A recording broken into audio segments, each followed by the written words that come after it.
Hi buddies, ഇന്ന് നമുക്കൊരു plastic can recycle ചെയ്താലോ. ആദ്യം അത് കട്ട് ചെയ്തിട്ട് അതിൻ്റെ മേളിലെ സ്റ്റെയിൻസ് തിന്നർ വെച്ച് മാച്ച്, പിന്നെ ആക്രിലിക് ബ്ലാക്ക് പെയിൻറ്റ് ഫുൾ അടിച്ചു കഴിഞ്ഞിട്ട് അതിൻ്റെ മേളിൽ ഗോൾഡൻ പെയിൻറ്റ് ഇങ്ങനെ ഡാബ് ചെയ്തു കേട്ടോ. ഇനി വെയിലത്ത് കുറച്ച് നേരം ഉണക്കാൻ വയ്ക്കാം, ഒരു 2 hours മതി.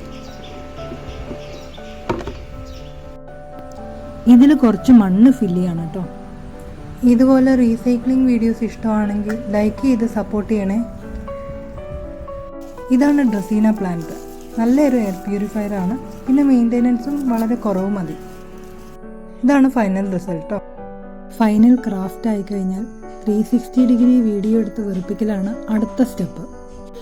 എന്തൊക്കെയുണ്ട് വിശേഷം? ഞാനിവിടെ പരമ സുഖത്തിലാണ്. 2 ആഴ്ച മാറി എന്നിട്ട് പോലും എൻ്റെ ഒരു സബ്സ്ക്രൈബർ പോലും ആ ഞെട്ടിക്കുന്ന വാർത്ത അറിഞ്ഞിരുന്നില്ല. ഇതിൽ പരം ഗതികെട്ട ഒരു യൂട്യൂബർ ലോകത്തില്ലാന്നാ തോന്നണേ.